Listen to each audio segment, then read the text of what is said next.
y'all? It's your girl Sakina, and I'm back for another review. This is my review for Ready to Love. This is season 5, episode 11. Before we get into the review, y'all, I want to thank everybody for the well wishes, because as some of y'all know, your girl had that shit, okay?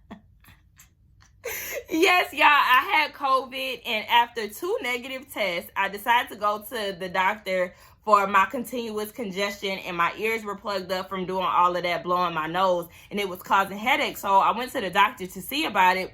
They did another test on me, and I came back positive. Baby, when I tell you they kicked me out of that office so quick, I had to gather my things like, okay, damn, all right, I understand, but y'all acting like I got the plague, but I understand, child. So they sent me about my way, told me that I was positive, and like didn't say anything else. So it was just weird, because now I feel like I'm at the tail end of it.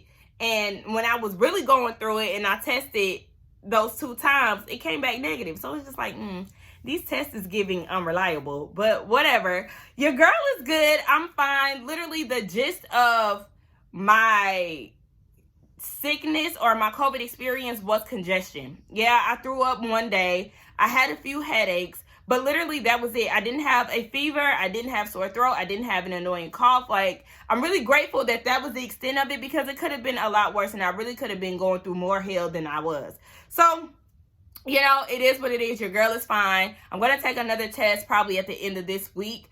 But I still have a bit of congestion. My nose runs a little bit. So if you hear me, you know, a little congested, it's all right. It's just because your girl is recovering. But I really am fine. So thank you for everybody who is checking on me, wishing me well, and things like that. I haven't talked to y'all since before the holidays. So happy new year to all of y'all. Again, like I said in the community tab, thank you so much for making my channel what it is today, and I can't wait to see what 2022 has to bring for us here on these YouTube streets. Okay, as far as Christmas, I had a good Christmas. It was very small.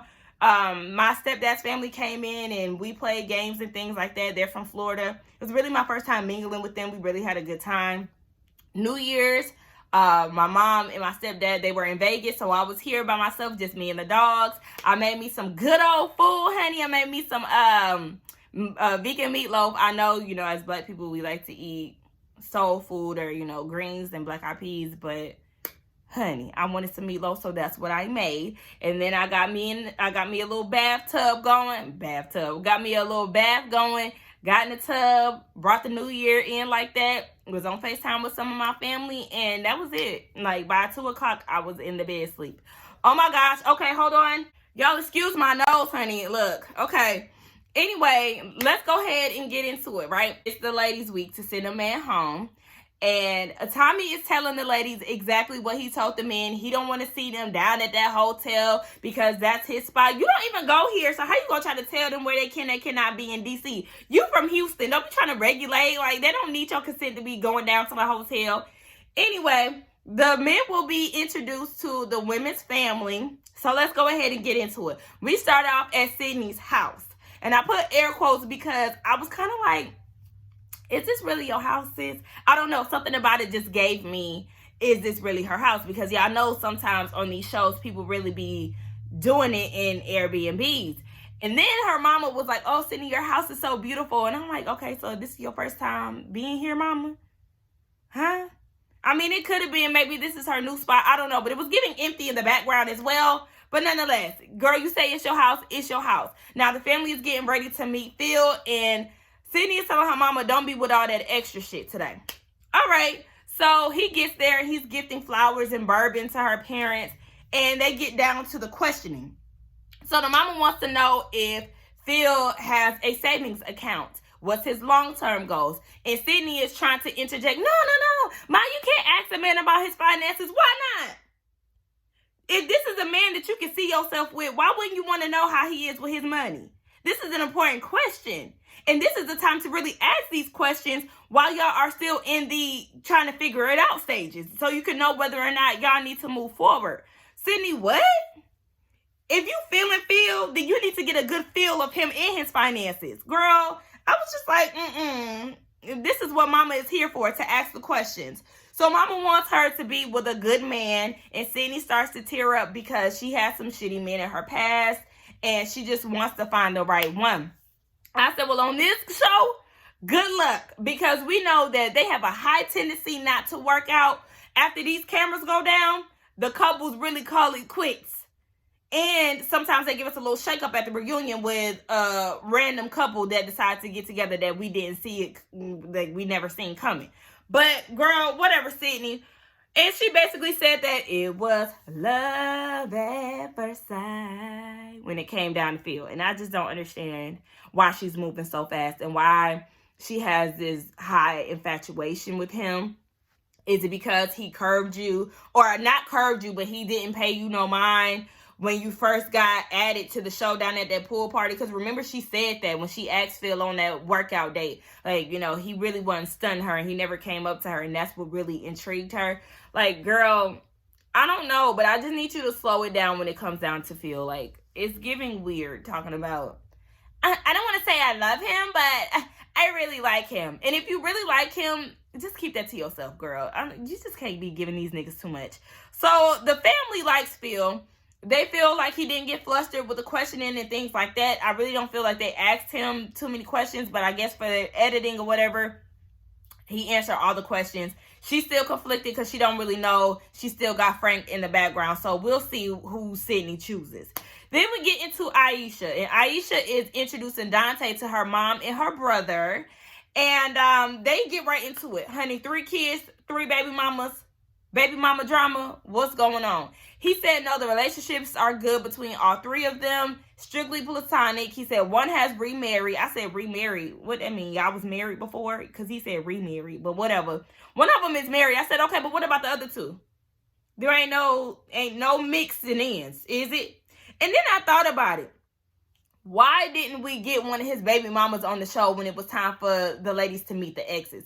That's who we should have been talking to. Not old girl who was there talking about Zadia. Well, shit, now that we think about it, she was on to something because she said that Zadia was focusing on the negative. Yeah. She knew. Nonetheless, we needed to talk to the baby mamas. We didn't need to talk to somebody who didn't produce a child with him because we need to know the real him. We need to know why he having so many scattered children. Nonetheless, the mama asks, do you think that you're here for a reason, season, or a lifetime? And we all could guess that he said a lifetime, right? He's going to say that 9 times out of 10, when these men are being put on in front of the family, they are going to put on their representative and they're going to say the right things. So I wouldn't have been smitten by him saying a lifetime. It's just like, in the great words of me, I hear you, honey. It sound good. That don't mean it's gonna happen. That don't mean you're gonna be here for a lifetime. You saying that because you talking to my mama. But we just gonna see when these cameras go down. Nonetheless, the family likes him. They feel like he's very level-headed. So 2 thumbs up for Dante. Now we're moving on to bare minimum movement. She has her uncle, dad, and sister in attendance. We actually learned that Frank is from Ghana and she's from Cameroon. So they have the African roots in common, okay? I feel like for the dad, as, you know, a foreign father, he seemed very receptive to the process of Ready to Love. And I actually like that. I was taken aback by how, you know, open he was to it. Because, you know, some foreign parents, they have a tendency to be really strict and they don't understand things like that. But I like that for her. Frank, he said that he understands the African culture and how it works. And, you know, Africans want African babies and things like that. And I said, okay, he just might pick bare minimum movement. Go ahead, 4th grade Frank. Have at it. So, the uncle asked, is she the only one that Frank is entertaining? Of course, we know that Sydney is in the picture. So, yeah, there is another woman, unfortunately. And the dad did not like that. But, you know, it's just a part of the game, Daddy. You can't be mad. He has 10 women that he's trying to get to know. So it is likely that he is going to form a connection with someone else. And it just is what it is. So, let me see. We have passion, but, oh yeah, that's what he said. And Frank did say that he noticed that their upbringing is very similar, but he is ready to meet Sydney's family to see what that gives. The sister, after Frank left, she said that she didn't like the fact that he said that there was somebody else because there's no competition when it comes down to movement. I said, now hold on. Your sister is very easy to get, honey. You could do something real small, honey. You could touch her leg and she all yours. You can hump her on a log and she all yours. You could change her tire and she is all yours. You could steal a golf ball from the putt-putt place and she is all yours. Okay? The bar is low when it comes down to bare minimum movement. Hence the name, because you don't have to do much to impress her. So, girl, bye. The uncle, the only one who seems to understand the process, and that, yeah, there are going to be multiple women in the picture. So, moving on. This is where shit gets a little deep, honey. We're moving on to Phil and Shiloh with Tommy. So, apparently, they went out, and they had an argument the night before, and they want to have a sit down with Tommy to hash things out. Baby, the look on Shiloh's face, sis did not come here to play. She is very upset about what happened, and she ain't got time for it. So basically what happened is they went out to a bar, and Shiloh started thinking about, Phil not giving her an answer down at the house where the Cavs had spent. What was they at? I don't know. The damn Real Housewives of Potomac house, the Chesapeake Bay house. She was like, remember, she decided that she had chosen Phil, and Phil gave her that hush kiss, and she said that's what she wanted physically, but on her way home she started thinking that he never answered the question, and that was a problem for her. So his response was actually, trust me, it's a process, I got you. Very vague, and I didn't like that. Like, yeah, that would really piss me off. Like, stop trying to give me these filler words or these filler statements. Like, I can't work with that. That would really piss me off. And she just wanted a clear answer, but she realized that she did get the answer that she wanted based off of his defensiveness in his response. So things got heated. The conversation started to get a little tense. Voices started to raise, and she walked away from the situation. So in the midst of her walking away, he's trying to get her to come back, and he actually picks her up. He physically picks her up and takes her back towards the car after she already told him, do not touch me. And this is a trigger for her because in her teen years, she had went through an emotional and verbal abusive situation. So she was triggered.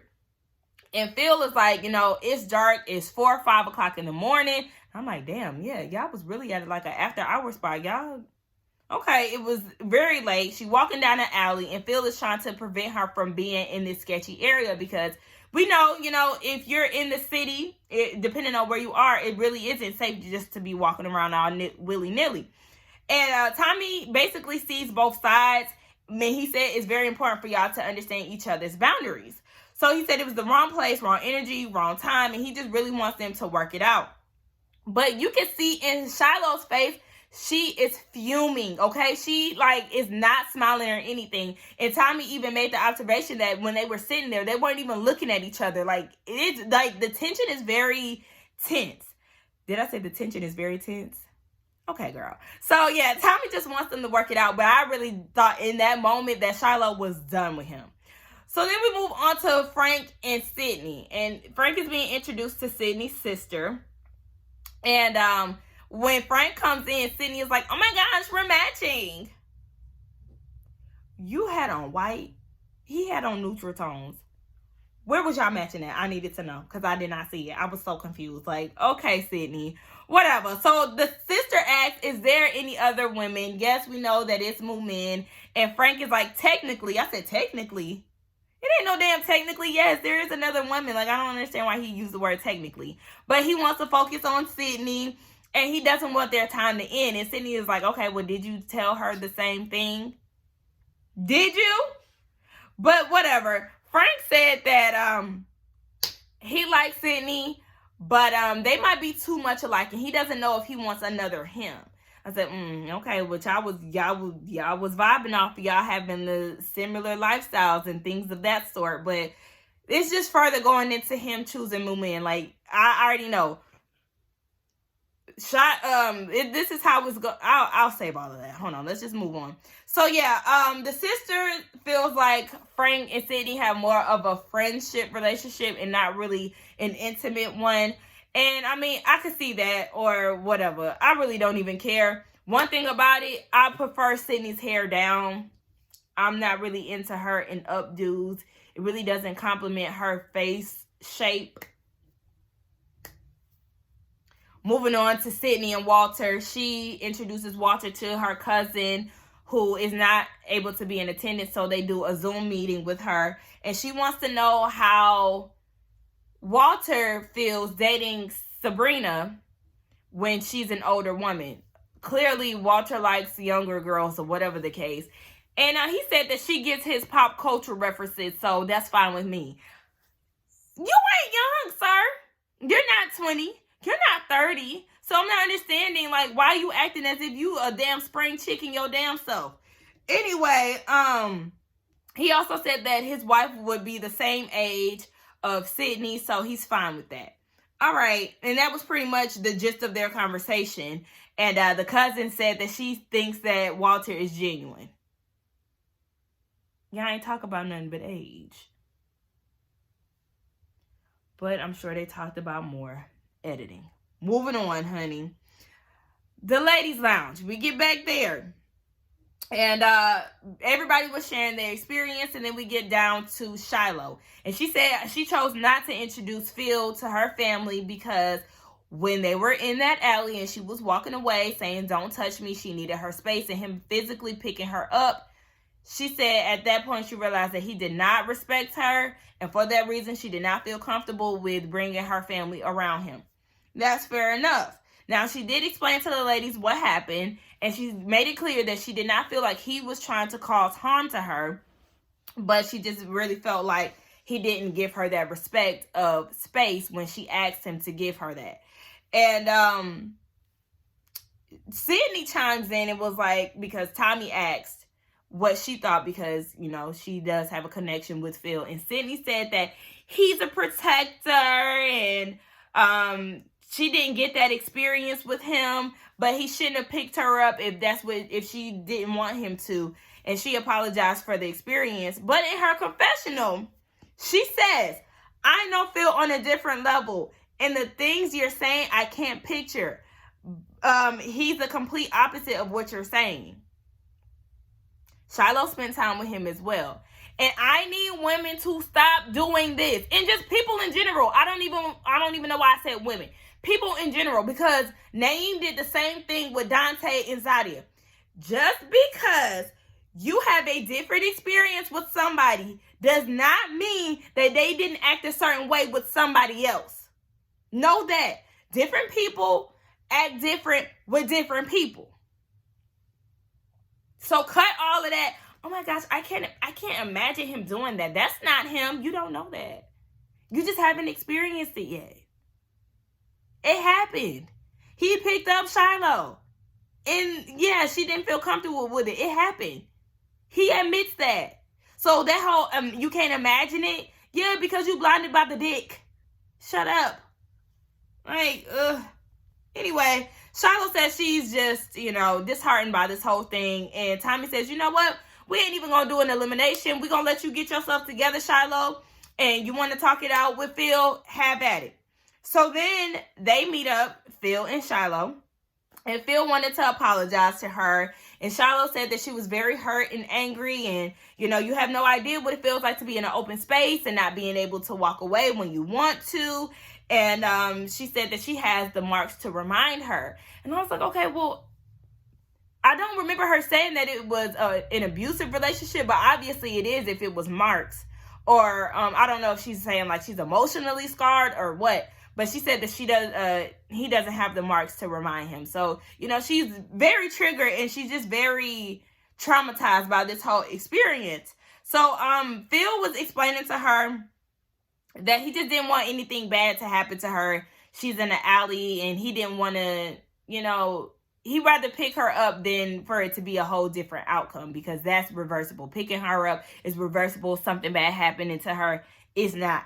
So, Shiloh said that she's done hearing his reasoning, and I kind of felt bad in this part of it because it's like, I understand that you were triggered by what happened to you in your past, but I feel like you could give him some, like, you can just give him, I just feel like she's so triggered by what happened that she can't see a little logic in what happened in the situation. Like, you can't understand his side a little bit. I totally understand he should not have picked you up. Definitely. If I say give me my space, give me my space. Don't physically pick me up, because yeah, I would definitely look at that as a red flag. Like, it's going to make me think that you're controlling. If I say back up, that's what I mean.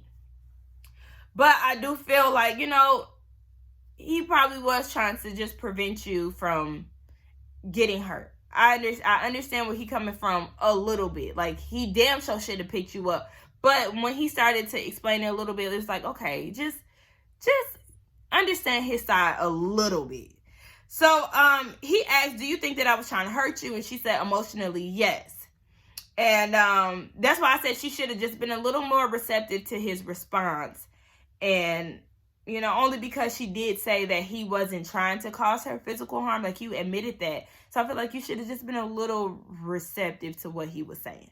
But he apologized, but he quickly got the conclusion that they are not a good match, and it is what it is. So then we see Shiloh talking to Tommy, and she was like, yeah, I can't do it. Like, I'm done. She self-eliminated because she said she doesn't want to put herself through challenging situations like she did in the past. So she decided to self-eliminate.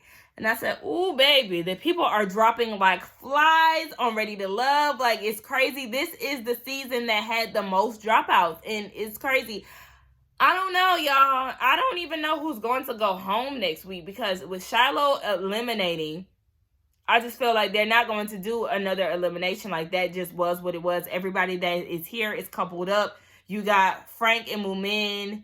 This is my prediction. Frank and Moomin, of course. Sydney and Phil. Aisha and Dante. And, yeah, Sabrina and Walter. Even though I just feel like Walter ain't hitting you up, Sabrina. So I wouldn't want to. I hope y'all both walk away from this thing separate, because no, you ain't about to be picking and choosing when you want to deal with me. No. Nonetheless, that's my predictions for next week. We know that it is the season finale. I mean, y'all let me know what y'all thought. I thought this episode was pretty dry, hence why I'm here at a 20-minute review. That's how you know it was a slow review, because wasn't shit really to talk about other than the whole Shiloh and Phil situation. The whole family getting together, they really didn't even talk about much to even gauge, but the women are going to meet the men's family next week, so we'll see what happens. Y'all let me know what y'all thought about this review as well as the episode. Let's get down in the comments and talk. Don't forget to like, comment, and subscribe to my channel, and I will see y'all in the next one. Bye.